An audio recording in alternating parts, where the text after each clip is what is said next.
All right, thanks, Scott. We're turning now to some great entertainment. If Scott Haney isn't already entertaining enough for you, a beloved musical comedy is coming to the Shoreline this weekend. Madison Lyric Stage's production of The Fantastics opens tomorrow night. Yeah, we've got a sneak peek for you right now. Joining us in studio are two of the cast members. We've got John Joman and Theo Zucconi. Thank you so much for being here. Thank you. I just learned this, but so The Fantastics, it's a fabulous fable and a story, but it's actually the longest running off-Broadway musical in history? Yes, absolutely. It started in 1960 at the Sullivan Street Playhouse, and it ran until 2002, which is amazing. And it had, you know, many famous people went through it. Actually, the character that I play, El Gallo, the original person who played it is Jerry Orbach. Jerry Orbach from Law and Order. Oh, yes, I love him. All right, so paint a picture. What is this like for those who don't know what to expect and have never heard of The Fantastics? So I'd say it's a little bit of a Romeo and Juliet story, except nobody dies in this one. It's about a boy and a girl. They're meddling mothers, sometimes they're fathers, and in our show, they're mothers.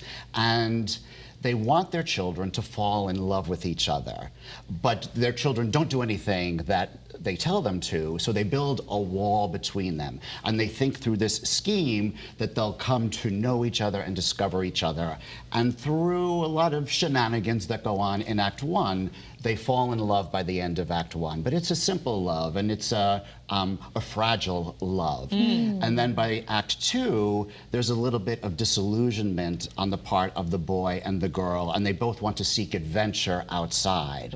And they go out into the world, and they get hurt, but they come back to each other at the end, and it's a stronger love in the end. So Theo, you play the boy. Yes, Matt. Yeah, and you're 18 years old, going off to Emerson to actually do this as a musical theater.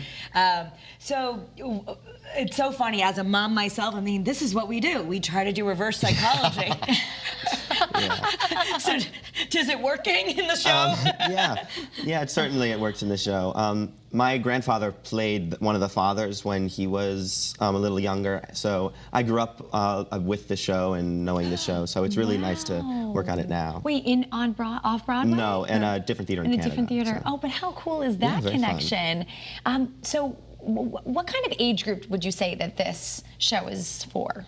I mean, I would say it's really for all ages. I mean, all ages, it has a deep meaning to it, and I think that, you know, it really touches people as well. The opening song is Try to Remember, and we're kind of, you know, invoking the audience to think about when they were young, you know, the innocence that they had. But I think because, you know, we have pirates and bandits and Vikings, that younger audiences would also see it as more of a fairy tale. Yeah, and the teenagers will appreciate it, because they're like, yes, that's exactly what your parents try and do, right? That's right. You can relate. Young love, right? Yeah, so the parents trying to, I have learned that. You should just tell your kids the opposite of what you want them to do. When they're teenagers, anyway. I'm not there quite yet, but I'll definitely take notes for sure. And so this is for everyone, and how long will you be running the show? So it's 3 weekends. It opens tomorrow night, and we run until July 28th. I will say that the final performance is already sold out. Wow, good for you. Yeah, maybe they're hoping that we'll know our lines by then. I don't know. but everybody piled into the last show.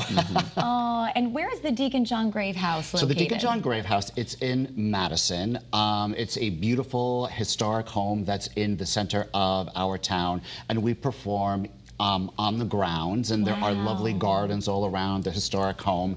And then we have a giant tent that we purchased several years ago, and we perform inside the tent. But once you're inside the tent, you wouldn't even know that you're in a tent. It's a real theater. That's great. So it really sucks in the viewers there on the grounds. Wow. Well, congratulations to you as well, and I love that, you know, we've got this fabulous local theater and obviously opportunities for our young people here. Absolutely, absolutely. So come see us over the next 3 weekends. It's a wonderful story that everybody can relate to. Fabulous music, Try to Remember, much more. It's fantastic. It's exactly. Fantastic. All right, get your tickets there. MadisonLyricStage.org opens tomorrow night, July 12th, and runs through July 28th. Thanks, guys. Thank you. Thank you. All right, still ahead on your Thursday afternoon. How about turning your backyard into a summer oasis? Yukon Master Gardener Sarah Bailey will be sharing easy ways you can spruce up your space. Can't wait for that. Plus, we are working on our fitness with Joe Carabasi. He's here to help us with some helpful hints for busy moms to work exercise into their busy schedules. So Yes. Great Day Connecticut will be right back right after this.